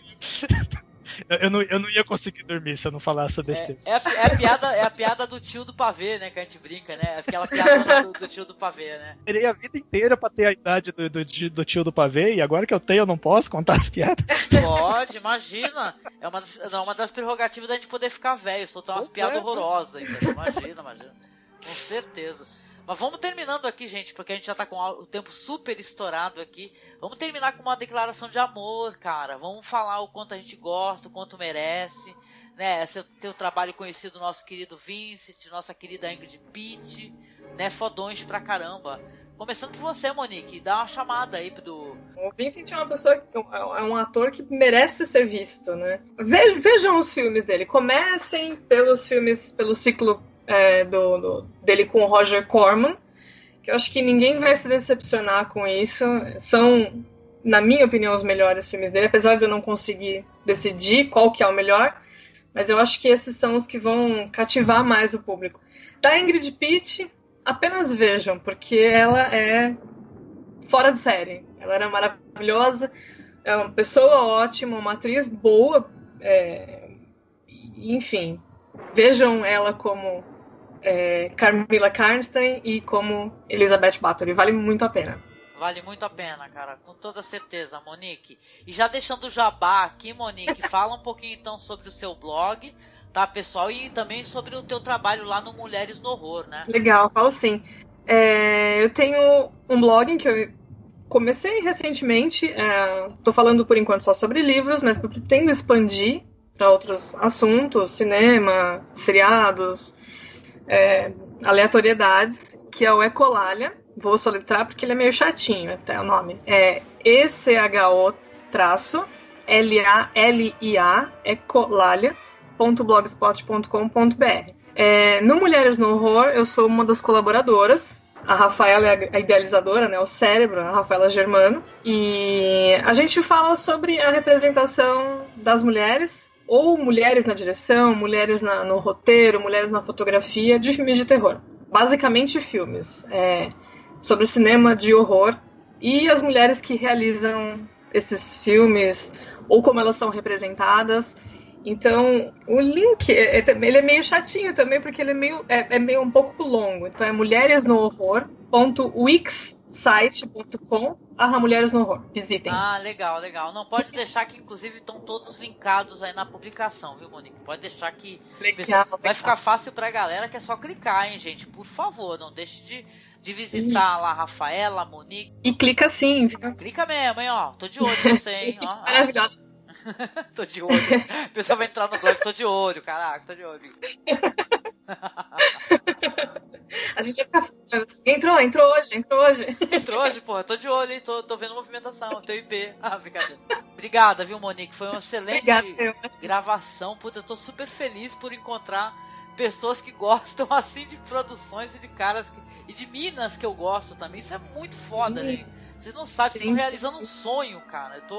São 8 anos de podcast, cara, que você não tem noção. Com isso, viu? A gente ainda tá, tipo, tá achando a brincadeira mais legal do parquinho, assim. Com certeza, nossa, tá sendo muito bom, Monique. Obrigada, viu? Obrigada eu. E você, Rodrigo, quer deixar aí uma declaração e tal, e depois falar um pouquinho do Lorde Velho lá pra que a gente finalize nosso programa? Opa, bom. Nossa, do Vincent é até difícil, né, de dar alguma coisa. Acho que talvez, assim, pra tentar funilar, assim, pra, vamos dizer assim, digamos que que o ouvinte não conheça nada do Vincent Price e tá querendo do horror old school, horror gótico e tal, aí eu diria assim, começa com A Máscara da Morte Rubra, The Mask of the Red Death, de 64, um dos talvez o melhor de todos os filmes do Secret de Edgar Allan Poe. Aqui no Brasil ganhou o nome de A Orgia da Morte, né? Porque tinha os nomes em português maravilhosos naquela época, né? E tal. Porque é um filme artisticamente fenomenal, uma paleta de cores lindíssima. Para alguns críticos mais antenados, chega a ser comparado com o Sétimo Selo do Bergman, e eu não acho exagero, mesmo sendo um outro esquema de produção, de outro esquema, um esquema de produção barata do Roger Corman e tal, mas não há comparar a Máscara da Morte Huber do Corman com o Sétimo Selo, vai por esse aí. E a Ingrid Pitt, Carmilla, que ela fez para Hammer é praticamente definitivo, embora eu ache todas as versões de Carmilla maravilhosas, as versões para cinema, mas o que ela fez é um dos mais marcantes de todos, e a melhor forma de cara conhecê-la, mas ela tem uma filmografia bem mais restrita do que a do Vince, vale muito a pena conhecer tudo, e se possível pegar os livros dela e tal. E bom, e já agora fazer o meu jabazinho, eu já falei do blog do Lord, Reminiscências do Lorde Velho, é lordvelhoblogspot.com.br. Basicamente eu escrevo o que me dá na telha, mas é muito mais voltado para o cinema de horror old school, e agora eu comecei uma sessão nova nele, Beijos no Escuro, que são resenhas de contos clássicos de horror que eu vou pensando e fazendo relações e coisas assim, porque eu tava me cobrando de ter mais material de literatura. Eu tô meio que ao contrário da Monique. A Monique começou escrevendo sobre literatura no blog e tá querendo em algum momento começar a escrever sobre cinema também. Eu tô tentando fazer o contrário. Eu percebi que eu escrevi demais sobre cinema, então eu preciso equilibrar as coisas e começar a escrever mais sobre literatura e tal. Então essa semana comecei a postar essa sessão nova lá. E acho que é isso. Ah, legal. Muito bom. Inclusive eu vi a tua publicação, né? Até compartilhei também. Não deixe de acessar lá os textos lá do nosso amigo, lá o Rodrigo, que ele arrebenta a boca do balão. Não é de hoje. E, né, não sei nem se eu falo do que tu tem na Cinemateca lá na minha teca, porque deixa pra lá, de repente o pessoal começa a perturbar, né? Pode divulgar, porque lá na minha própria conta do Minhateca lá tem uma notazinha lá que eu deixo lá importante, de que tipo, tá aqui, podem baixar, podem pegar o que quiser aqui, mas não me encham a paciência pedindo explicação ou pedindo filme, não é pra isso que eu tô aqui, eu tô deixando lá, pode baixar. Mas não... Já que você mencionou, né, cara, poxa, não deixa de visitar lá então o material que o Rodrigo tem lá no Minhateca, porque você vai abrir, você vai tomar um susto logo de cara, você vai falar, caraca, é muita coisa. Muita coisa pra você se divertir, livros e tal, séries antigas, quadrinhos, né? O Rodrigo, ele ataca em todas as frentes, ele não, né? Ele não é mole não, Rodrigo. Obrigado, era por sinal, muito bom. Pro ciclo dos 8 filmes do Edgar Allan Poe, do Roger Corman, que tem lá no Minhateca, estão lá. E a pasta também da Hammer Filmes, onde tem os da Ingrid Pitt, né? Já facilita bastante a vida de quem for procurar, né? E depois você achar legal colocar o da Barbara Steele também. Você também tem, né? Sim. No caso do outro tem o dos filmes que ela fez na Itália, né? Uhum. Legal. Esse ciclo é muito bom, cara. Genial. Já que você autorizou, mas sigam o que ele escreveu lá. Não encha o saco. Sabe, entendeu? Aquele negócio que vá baixarem e não enche o saco. Não no Minhateca. Exatamente. Olha, eu aqui colocando as minhas considerações, eu não sei nem por onde começar, né? Falar sobre Vincent Price. Acho que todos nós, né? A gente falou muito isso hoje, né? Não sei por onde começar, não sei o que fazer, né? E tal, e eu gosto de tudo, gosto muito de tudo, de vários, assisti muitas vezes, mas se eu for recomendar pra alguém, eu sou tipo modo hard, né, das coisas, né? Eu vou recomendar Roger Corman, né? Eu gosto muito de Madhouse, mas eu até acho que o Madhouse é pra quem já tá curtindo o Vincent Price, o Peter Cushing. Eu gosto muito daquele Muralhas do Pavor, né, que é de 62, que é o Tales of Terror, né, que tem uma das histórias mais sinistras que eu já vi, que é o misterioso caso do Sr. Valdemar, que é com o Vincent Price, né, que é o segmento dele, que é o do cara que é hipnotizado no momento da morte, ele fica preso naquele corpo apodrecido. Gente, adoro. E é Roger Corman, luzes incríveis, tudo que a gente falou anteriormente, né, cenários, figurinos, né, e tal. Eu fui ler o conto, por sinal, do Sr. Valdemar também, achei até o conto muito diferente, ou seja, uma adaptação muito curiosa, né, que ela foi realizada aí para o que Richard Matheson produziu, né, para essa história aí. Então, gente, sem comentários, assistam tudo que vocês puderem, mas assistam e se divirtam. Principalmente entendendo que o Price, ele é claro, tem muitos filmes sérios, mas tem muita diversão aí, cara. Dá pra se acabar com o Vincent Price, se divertir muito, mas tem que derrubar esse escudo aí, cara, né? Assista e divirta-se. Ai, gente, muito bom, gente. Então, tô muito feliz por ter conseguido, como eu falei, fazer esse podcast aqui pro mês do horror, né? Falando desses atores, atrizes. A gente pode voltar a fazer isso novamente, não necessariamente dentro do gênero, a gente falar sobre atores em outros podcasts, né? Mas, poxa, não deixe então você de dar o feedback pra gente, né?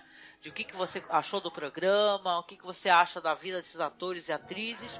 Mande lá pra gente um e-mail se você quiser, para contato.cinemasmorra@gmail.com, no Facebook, nossa página, vá lá, curta, compartilhe, é facebook.com/cinemasmorra, no Twitter nós estamos como masmorra_cast, né? E pedindo para vocês sempre o apoio, né? Seja nosso padrinho, seja nossa madrinha. Eu deixo aqui os meus sinceros agradecimentos, né? Eu ligado em 220 no podcast, né? Com os meus amigos aqui falando loucamente. Continuamos, né? Com o mês do horror, né? Vamos ver se o mês do horror não consegue me matar até chegar no dia 31, né? Eu chegando no dia 31 eu digo pra vocês, né? Porque com tanta edição e tanta gravação, eu não sei se eu infarto até lá, não. Mas tô feliz, gente. Vai dar tudo certo, Pensamento positivo. Mas eu tô muito feliz, gente. Então vamos nos despedir, gente. Vamos dar tchau, vamos agradecer. E até o próximo podcast, certo? Certo. Até a próxima grande aventura. Ai, que bonitinho. To see you again. Winter, spring, summer or fall, all you have to do is call, And I'll be there. Yes, he will. You've got a friend.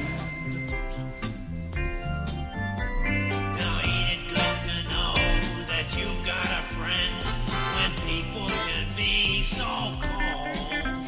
They'll hurt you, yes, and desert you. take your soul if you let them, but don't you let them.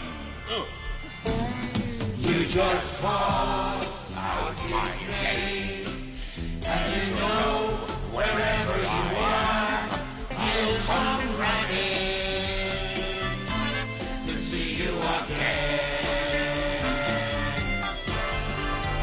Winter, spring, summer, or fall, all you have to do is call, and I'll be there. Yes, I will. You got a friend. You got a friend. You got a friend.